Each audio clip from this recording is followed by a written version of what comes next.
Picture this. The 2026 World Cup is in full swing. You walk into, your favorite local cantina, order a drink, and look up at the TV to watch the match with the crowd. Yeah, it's a great vibe. Right, it feels like this shared cultural right, doesn't it? But for the owner of that bar, simply turning on that television could actually result in the total closure of their business. Which is pretty shocking to most people. Exactly. And if that feels like a trap, well, it's because it is. Today, we're doing a deep dive into the latest guidelines from the Mexican Institute of Industrial Property, or MPI, and their mission during the World Cup is to aggressively hunt down these exact scenarios. So, okay, let's unpack this. Why is a seemingly harmless watch party actually a legal minefield? Well, it really comes down to separating the broadcast from the branding and protecting both. I mean, people tend to assume that a televised soccer game, just floating over public airwaves, is a free shared experience. Sure, because it's on regular TV. Right. But FIFA protects two very distinct layers of intellectual property here. First, there's copyright on the broadcast signal itself. They sell the exclusive rights to transmit that live feed. And then there's the trademark layer. The logos and stuff. Yeah, exactly. It covers over 340 specific assets. So logos, fonts, official phrases, and of course the image of the trophy. I mean, it's basically like buying a movie on DVD. You can watch it at home, but you can't just, open a theater in your garage and charge people for popcorn. That is the perfect parallel. What's fascinating here is how strictly intellectual property law separates private enjoyment from commercial gain. The moment a match broadcast is used to generate revenue, it just stops being a shared cultural event and becomes a heavily protected commercial asset.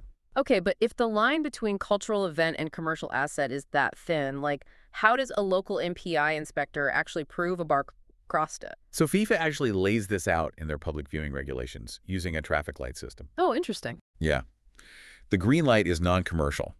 So watching at home with friends is entirely legal. Right. Even a city-hosted public fan fest gets a green light, provided it's, completely free, authorized by the government, and explicitly avoid sponsors that compete with FIFA's own backers. Okay, so what's the red light? The red light is commercial.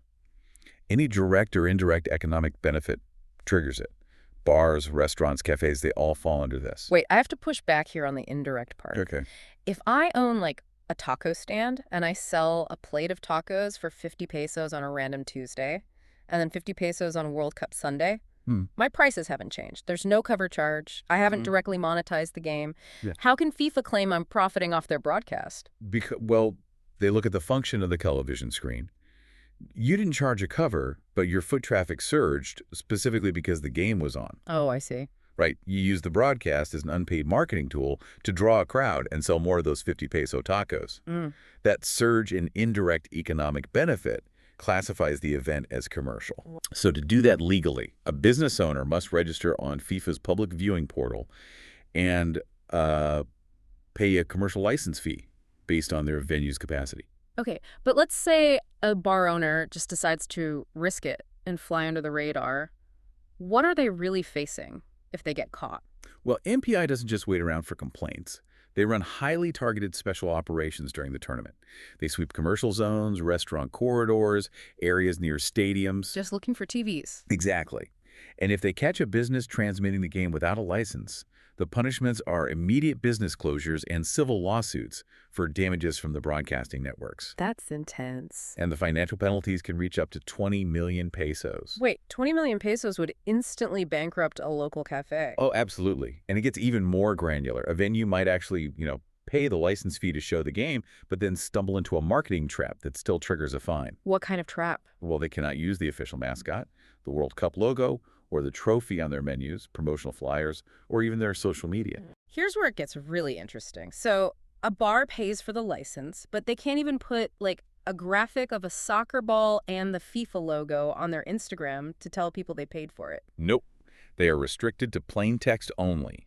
A business can type out, "Ven a ver el partido de Mexico versus Alemania aquí."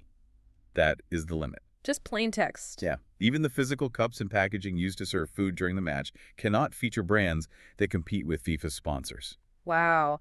It really highlights how knowledge of IP law is just as critical to a local business's survival as having a good menu, especially when a global mega event rolls into town. Definitely. Ignorance of the law isn't an excuse, And the entire landscape of what it means to run a hospitality business just completely shifts during these tournaments. It really changes the whole vibe, you know? You walk into that cantina expecting the shared joy of a soccer match, totally unaware of all these invisible legal tripwires surrounding every screen. It's a lot to think about. It is. Which leaves you with a pretty big question to ponder. If a corporation can exert this much control over simply watching a soccer match at a local bar, how much of our everyday shared cultural experiences are actually heavily policed private property?